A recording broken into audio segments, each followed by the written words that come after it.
নমস্কাৰ বন্ধু বান্ধৱীসকল পুনৰ মোৰ নতুন এটা ভিডিঅ'লৈ সকলোকে স্বাগতম জনাইছোঁ যিহেতু আগৰ লং ভিডিঅ'ত দা এন্ডছ এণ্ড দা গ্ৰাছহপাৰ অৰ্থাৎ পৰুৱা আৰু ফৰিঙৰ সেই ষ্টৰিটো ইংৰাজী আৰু অসমীয়া দুইটাতে আলোচনা কৰিছিলোঁ আৰু ইয়াৰ পাছত মই লং ভিডিঅ' দিবই পৰা নাই আচলতে আৰু আজি ভাবিছোঁ এই পাৰ্টটোৰে এক্টিভিটিখিনি আলোচনা কৰিম আৰু এক্টিভিটি 1লৈ যাওঁ অকণমান আজি মোবাইলটো ধৰাত মানে অকণমান অসুবিধা পাইছোঁ সো অকণ ভিডিঅ'টোৰ হয়তো ইফাল সিফাল প্ৰব্লেম পাব পাৰে এতিয়া প্ৰথমটো হৈছে এক্টিভিটি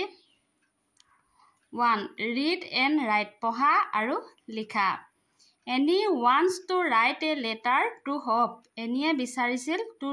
ৰাইট লিখিবলৈ এ লেটাৰ এখন চিঠিলৈ টু হোপ নামৰ ফৰিংটোলৈ এনি নামৰ পৰুৱাটোৱে এখন চিঠি লিখে let's help anise to complete the letter এতিয়া মানে এনিক সহায় কৰা যাওক টু কমপ্লিট দ্য লেটাৰ চিঠিখন লিখাত মানে সম্পূৰ্ণ কৰা যাওক fill in the Mising words in the letter আৰু য'ত মানে খালী ঠাইখিনি পূৰাব লাগে আৰু সেইখিনিত তাৰ শব্দবিলাক আমি কি কৰিব লাগিব ভৰাব লাগিব এইখন দেখিছেনে মাই ডিয়াৰ হোপ এখন হৈছে চিঠি এইখন হৈছে চিঠি এই চিঠিখন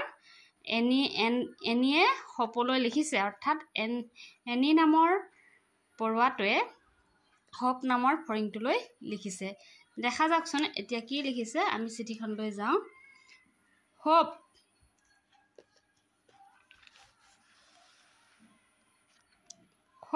ইউ আৰ ফাইন যে মাই ডিয়াৰ হোপ মোৰ মৰমৰ হোপ ইউ আৰ ফাইন আশা কৰোঁ তোমাৰ ভালেই হোৱাট আৰ ইউ ডেছ আছে এইখিনিতে এইডোখৰত খালী ঠাই পূৰ কৰিব লাগিব these days what are you does these days ইয়াত এই শব্দটো মিলা অৰ্থটো মিলা আমি শব্দটো ভৰাব লাগিব ইয়াত ভৰাব লাগিব হোৱাট আৰ ইউ তুমি এইকেইদিন কি কৰি আছা মানে তুমি এইকেইদিন কি কৰি আছা আৰু তেতিয়াহ'লে আমাৰ ইয়াত হ'ব শব্দটো হ'ব ডুইং কি হ'ব ডুইং এইটো ডুইং আহিব ডুইং তাৰপিছত আৰ ইউ ৱৰ্কিং হাৰ্ড মানে তুমি কষ্ট কৰিছানে অৰ আৰ ইউ স্পেণ্ডিং অল ইয়ৰ টাইম বা তুমি মানে তোমাৰ সকলো সময়খিনি কেনেকৈ কটাইছা ছিংগিং এণ্ড ডেন্সিং গান গাই আৰু এইখিনি ডেন্সিং আহিব দিয়ে এনচিং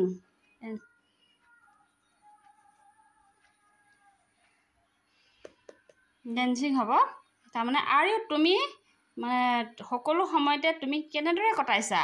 যে ছিংগিং এণ্ড ডেন্সিং হ'ব গান গাই আৰু নাচি পেলাই তুমি গোটেই সময়খিনি কটাইছা নেকি সেইটো সুধিছে আচলতে ডু এইখিনিত হ'ব you do you remember what I said do you remember what I said যে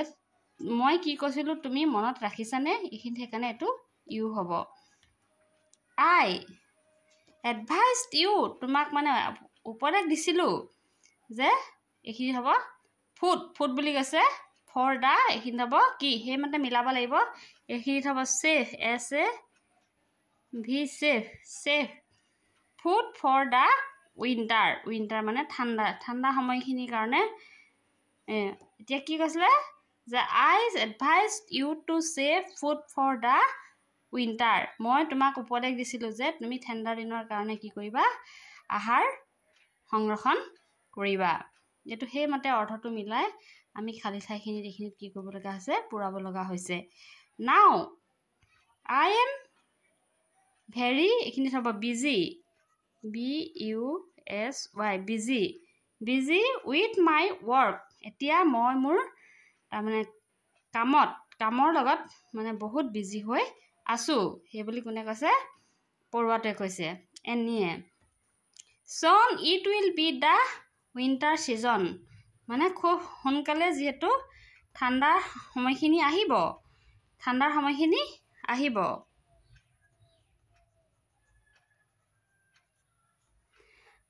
I will meet ইউ চোন আৰু তোমাক মই সোনকালেই কি কয় লগ পাম সেইটোৱে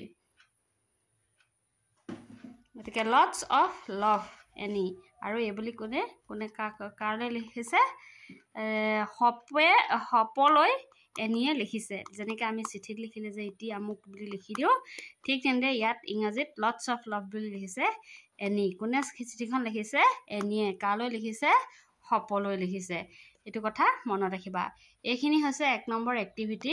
আৰু 2 নম্বৰখিনি চোৱাচোন মানে তোমালোকৰ আজি অকণমান ভিডিঅ'টো অকণ প্ৰব্লেম কি হৈছে জানে মোবাইলটো অকণমান ধৰা ক্ষেত্ৰত মানে প্ৰব্লেম এটা পাই আছোঁ চ' কথাখিনি কওঁতেনে আৰু মানে হেৰি দিগদাৰ এটা হৈ আছে এতিয়া দা বি ষ্ট'ৰ অনি ইনে অনি কাম সাধাৰণতে মৌবিলাকে কি কৰে মৌয়ে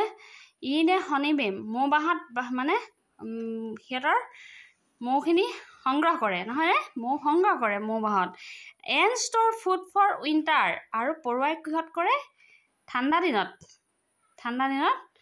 কাৰণে তেওঁলোকে খাদ্য মানে সংগ্ৰহ কৰে হিয়াৰ আৰ সম প্লেচ হুৱেৰ উই কিপ মানি ইয়াত কিছুমান ঠাই আছে য'ত মানে মানি সংগ্ৰহ কৰে ৰিড ডিম এলাউড আৰু এইকেইটা কি কৰিব লাগে ডাঙৰকৈ এইকেইটা পঢ়িব লাগে এতিয়া এইটো দেখিছানে এইটো গাহৰি ন পেগি বেংক ইয়াত মানে পইচা ৰখা হয় মানি ৰখা হয় সেইটো মানে পইচা জমা এটা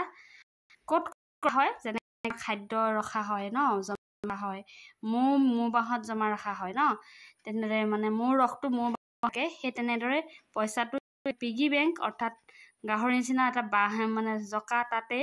পইচা জমা ৰখা হয় বেম্বো টিউব আমি বাঁহৰ চুঙাত পইচা ৰখা হয় বেম্বো টিউব তাৰপিছত পোষ্ট অফিচ মানে ডাকঘৰত পইচা ৰখা হয় আৰু বেংক আৰু কিহত ৰখা হয় বেংকত ৰখা হয় আৰু বাছি আজি চলে ভিডিঅ'টো 2 নম্বৰখিনিলৈকে আজি আলোচনা কৰিলোঁ তাৰমানে মোবাইলটো অকণমান ধৰাত অসুবিধা পাই আছোঁ আজি চ' মানে আজি 1 নম্বৰ 2 নম্বৰ এক্টিভিটিখিনি আলোচনা কৰিলোঁ নেক্সট ভিডিঅ'ত মই বাকী 3 নম্বৰখিনিৰ পৰা আলোচনা কৰিম গতিকে ছাত্ৰ ছাত্ৰীসকলে যদি এই ভিডিঅ'টোৰ পৰা উপকৃত হয় তেনেহ'লে ভিডিঅ'টো সকলোলৈকে শ্বেয়াৰ কৰি দিবা চ' আজিলৈ বাই বাই আকৌ নতুন এটা ভিডিঅ'লৈ পুনৰ আহি আছোঁ